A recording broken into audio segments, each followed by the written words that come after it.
It's about the view. It's become like a medical hospital that displays human misfailure. Like, it's like here, let's look at this political oddity. It's like, it really is like the left-wing equivalent of a carnival sideshow, except instead of bearded ladies and fat clowns and two-headed cows. Well, let me rephrase that.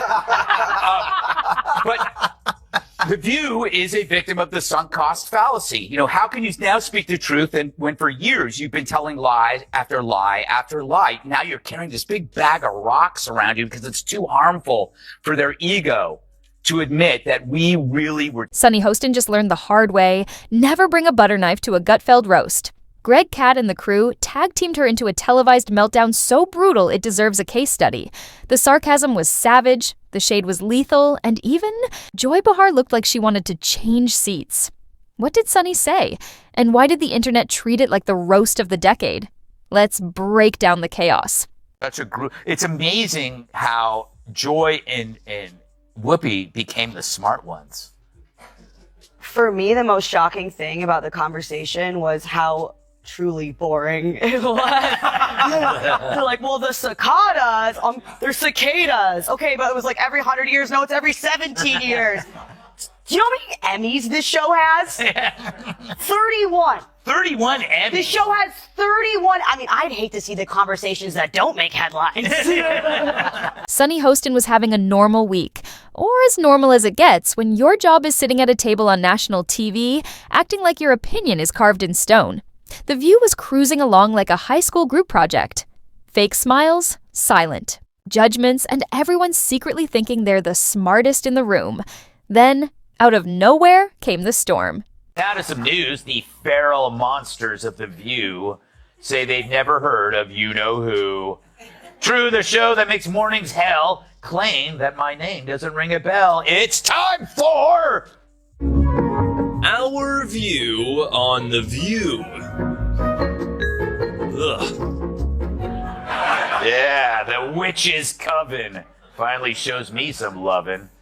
Yesterday on The View, yours truly was the subject of conversation. Apparently the broads have no idea who I am, or so they say. Hit it, Gladys. They said that Gutfeld talks about you all the time. Who is he? Really, who is he? I don't watch the show. He has a show. I don't watch the never show. Heard of him. Yeah. I guess he's just obsessed with me. Next, Joy's going to say she's never heard. And not just any storm, a Category 5 hurricane of sarcasm, mockery, and unapologetic chaos straight out of the Gutfeld zone. A late-night realm where smugness is the dress code and ridicule is the native tongue. This wasn't a debate. There was no face-to-face clash, no dramatic on-air showdown between dueling hosts. No, this was worse. Sunny Hostin got roasted without even entering the room. Her denial of knowing me is as believable as her red hair. But obsession? I mean, come on, Joy. Where would you even get that idea? Like Joy Behar's face, it's looking worse and worse by the day. More full of crap than Joy Behar after a night of scotch and Taco Bell. Her being named Joy is like me being named ugly. Joy wasn't there on the show. Apparently Mondays are her days off when she feeds in the pasture. It now smells like a humid day inside Joy Behar's moo-moo. And the motives stink worse than Joy Behar's jog bra. I mean, assuming she jogs. Oh, wait, there she is. It was a drive-by satirical ambush, executed with surgical precision by Kat, Tyrus, and Greg Gutfeld. They spotted Sunny Hostin from a distance and collectively decided, yep, this is the week she gets metaphorically steamrolled on prime time. Cable. Kat swept in like a stealth bomber built entirely from snark, dropping a payload of mockery disguised as lighthearted banter. Gutfeld, as always, played the ringleader of the circus, transforming the segment into a live autopsy of what he sees as the overly pampered, self-congratulatory ecosystem of daytime TV moralizing. And unfortunately for Sunny, she was Exhibit A. Hit myself in the face so I can feel something. It's like so boring. He's like, yeah, I like Instacart, but don't worry, I tip the poors. But, Joy, you actually don't like Instacart, and you do like the store. And then Joy is like, yeah, I do. I like to go to the store. I like to walk around and see what's at the store, what I do want, what I don't want. Maybe I want tuna fish, and I just want to... Let's be clear. Sunny didn't cry on air. No tissues, no teary confessions. But her unraveling, it came in a far more delicious form. The slow, unintentional kind. The kind where someone doesn't even realize they're spiraling. Her carefully curated image of calm authority began to fray, one shaky take at a time. The passive-aggressive smiles, suddenly more passive, a lot less aggressive. The talking points that once landed with righteous force now thudded like damp pillows against a brick wall. Because here's the thing, you can prep for a debate. You can rehearse rebuttals, polish sound bites, brace for critics, but what you can't prepare for is becoming the punchline on a network you've spent years pretending doesn't exist. That kind of sneak attack shakes the whole set. This wasn't just a joke. It was a masterclass in deconstructing a persona. Sunny Hostin's media identity is like a soap opera lawyer who accidentally wandered into a comedy club. She brings gravitas, dramatic pauses, and that signature tone of righteous indignation. And for her loyal daytime audience, that works. But when that same persona gets skewered by comedians who wield irony like a scalpel, things shift fast. Gravitas starts to feel like melodrama. Those long pauses, insta-meme material, and that moral high ground she stands on, it just became the punchline to someone else's joke. You pretty surprised that they didn't know what this show was? No, I'm also not surprised that there's one part of the video from the show yesterday that you left out. Oh, really? Yeah, can we roll that, please? I don't watch the show that much, but I've seen it. Who is that? Who is that? Greg Gutfeld's one of the hosts of The Five, who, if I don't have anything nice to say, I generally don't say anything at all. I would just say this, his show should be called Timpf, not Gutfeld, because she's the funny one on it.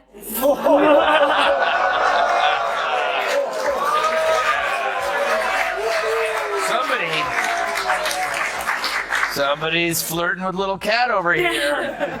Well, she's the Republican one at the table, but I just think as a libertarian, I'm always looking to find common ground with other people because nobody really shares my politics. So I find some common ground in the view where she thinks I'm funny and I agree. What made this roast especially brutal wasn't the volume. It was the precision. Kat Timpf didn't need to yell, rage, or even break a sweat. All it took was a raised eyebrow and a laugh so sweetly savage it could have been bottled and sold. As Southern Shade, with the ease of someone tying a bow, she twisted Sunny's grand public musings into a pretzel of absurdity, the kind that makes you genuinely wonder if anyone on The View has ever spent a full day outside the Manhattan media bubble. And then came Greg Gutfeld, late night's chaos conductor, wielding sarcasm like a chainsaw in a library. This wasn't just another skit, it was a televised autopsy. With the smug glee of a cat who just knocked Grandma's urn off the shelf, Gutfeld laid bare the chasm between his crew's irreverent humor and the solemn, self-important theater of daytime TV outrage. It wasn't even a fair fight. This was intellectual dodgeball, and Sunny never touched the ball. She just got pelted over and over again, all while forcing a smile and silently checking for bruises. But the real comedy? It came in the aftermath. Not from a fiery rebuttal, not from clapbacks or monologues, or even an Instagram story dripping with passive-aggressive inspiration. No, the punchline was the silence. No tweets, no statements, just the eerie quiet of someone realizing the joke landed. Hard.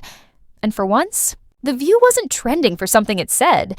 It was trending because someone else finally said what so many were thinking. The true sign of the apocalypse is someone that dumb has a law degree.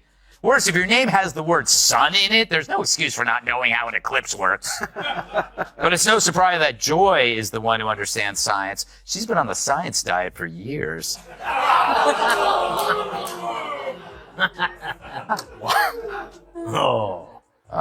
They're turning on me. So that makes Sunny Hostin, who thinks climate change caused the solar eclipse, the dumbest of them all. Because everyone knows the moon caused the eclipse, which is controlled by It was the moment the View's teacher who gravitation. always has the answers suddenly started checking her notes a little too often. The shift in energy you can't quite name, but everyone feels. Sunny had been rattled. Not with some public meltdown or fiery rebuttal, but in the slow unraveling that happens when confidence quietly turns into calculation. Because here's the difference between a roast and an implosion. A roast ends when the jokes do. But Sunny kept spiraling. Not with words, but with vibes. Her monologues started getting longer, more labored. The tone that once screamed serene superiority began creeping into defensive desperation. It was subtle, but unmistakable. The sound of someone trying too hard to reclaim authority after the ground's already been pulled out from under them. She even started over-enunciating her smart phrases, like a student trying to win back. Credibility after saying irregardless during a Harvard admissions interview. And the internet? Oh, the internet went feral. TikTok turned her reactions into looping emoji animations. Twitter minted fresh reaction GIFs from every strained smile and overcompensated smirk. YouTube analysts treated her tonal shift like the Zapruder film, frame by frame, enhanced, dissected, and while her loyal fans insisted nothing had changed, the rest of the world knew the truth. When you get obliterated on national TV by people who never even showed up in the room, it leaves a mark. But this wasn't just a takedown of Sunny Hostin.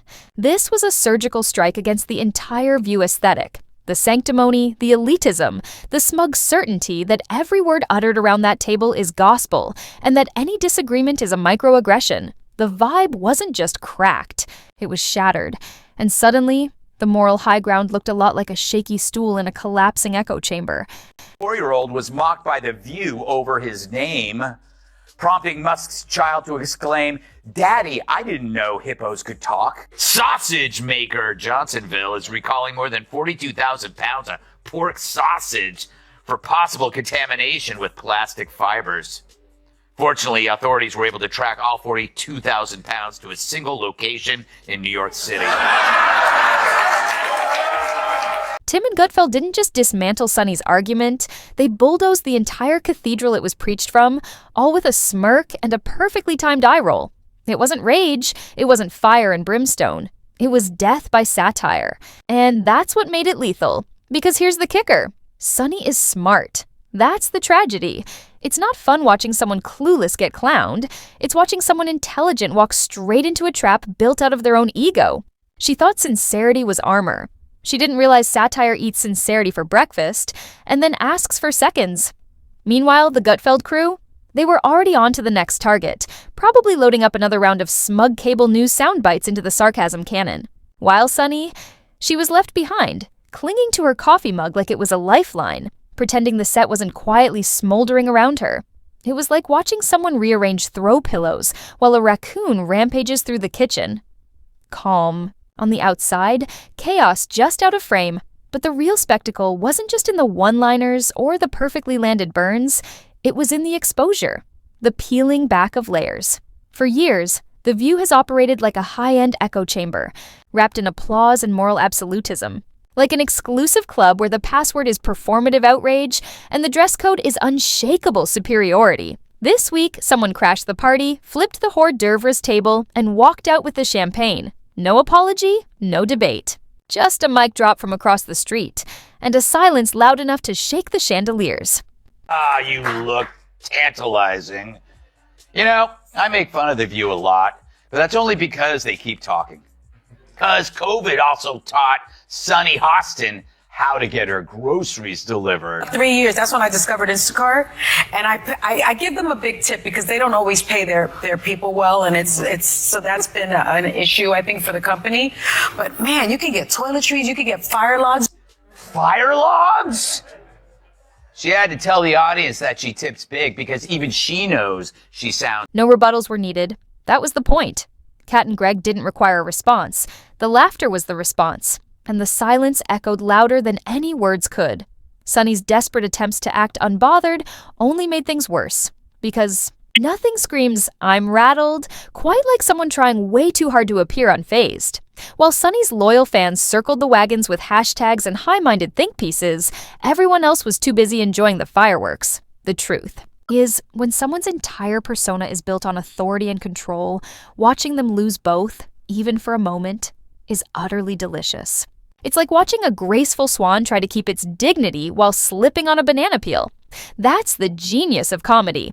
It levels the playing field. It ignores credentials, resumes, and moral grandstanding. It cares only about the absurdity of the moment. And in that moment, Sunny became comedy gold. Not because she was ridiculous, but because she took herself so seriously that she didn't see just how ridiculous she looked. The View will go on, of course. The coffee mugs will keep clinking. The scripted banter will roll on, and Sunny will resume her role as the table's moral compass. But something's changed. A small crack has appeared in the porcelain, and every time someone watches that roast, every time another meme surfaces, that crack grows a little wider. Their brains are small. But who's the dumbest one of all? True, none of them are in Mensa, but who's the most densa? Perhaps it's Sunny who mastered the art of making idiots look smart. Now the View could ask a mirror who's the dumbest one of all, but there's no way that glass does. They never even had to say her name. That's what made it so deliciously brutal. Gutfeld and Tim simply held up a mirror, polished it with sarcasm, and Sunny Host sprinted across the room to punch her own reflection. You know you've truly lost the plot when someone throws shade vaguely in your direction, and you stand up in a crowded room shouting, "How dare you?" assuming everyone is thinking of you. That's not a rebuttal. That's a confession. Kat Tim, with her signature blend of deadpan and devil-may-care attitude, delivered a roast so broad yet so pointed in energy that only someone with a guilty conscience could take offense. And here's the kicker. Sunny wasn't dragged. She willingly leapt onto the comedy bonfire, arms wide open, shouting, "You'll hear from my publicist." Meanwhile, Gutfeld just kept laughing like an amused spectator watching an improv show where the clueless actor has no idea they're the punchline. The beauty of it all? Tim and Gutfeld barely broke a sweat. They didn't need facts, didn't need names, just the right tone. That's it. A mocking tone, vaguely intellectual with a splash of frat party energy, and Host unraveled like a cat in a yarn factory, doing all the heavy lifting herself. Honestly, it was almost generous of her. Gutfeld could have sat there reading IKEA instructions, and somehow Sunny would have claimed it was an assault on her moral authority. People have to wonder, where does Sunny Hostin get her opinions? Yeah. Like you said, it's obviously from her husband. She has to tell her what to say in The View, because without it, she's got nothing up there. She's not very bright. But the problem with her is that she went full racist. She injected skin color into a fairly generic behavior seen in all spouses, regardless of skin color. People marry, they listen to each other, they have something in common with them, they share their political views. She just didn't want to upset her husband by saying her husband makes her do everything, and then she'd have to accuse him of being a... And that's when you know you've truly won. Not when your opponent fights back, but when they start reacting to attacks that were never even aimed their way. Sunny essentially stormed out of a party she wasn't invited to, then called the cops to complain about the vibe. It's hard to lose a battle that never started, but Sunny Host managed to do it with flair, complete with dramatic pauses and furrowed brows. Meanwhile, the viewers were the real winners. Watching a TV personality implode over a roast not even meant for her beats anything on Netflix. It was like reality TV collided with Succession and produced a messy, emotionally unstable offspring. And we couldn't look away. Not because it was classy or meaningful, but because nothing's funnier than watching ego wrestle with satire, only to get body slammed by its own seriousness. In the end, when egos enter the arena with comedy, they never walk away with dignity. What they do leave behind is priceless footage, endless memes, and a trail of overly serious soundbites begging for a remix. Not because Sunny is weak, but because comedy doesn't ask for permission. It only needs timing. Kat Tim and Greg Gutfeld had impeccable timing. They struck when the moment was ripe, delivered a roast that didn't even need a punchline, and let the aftermath do all the talking. So, as Sunny prepares her next carefully worded monologue, delivered with perfect poise somewhere out there, Kat is probably laughing over a martini, and Greg is busy drafting his next jab, with Sunny's face still on the dartboard. Not out of hate, but because nothing fuels satire quite like someone pretending to be above it all. Sunny will keep the mask on, keep her tone polished, but the audience saw behind the curtain. And once you've seen the wizard fumbling with the smoke machine, it's hard to go back. In the end, the loudest message wasn't spoken. It was served, cold, wrapped in sarcasm and mockery. And for Sunny, the worst part wasn't getting roasted, it was realizing the roast was over, but she was still left cooking.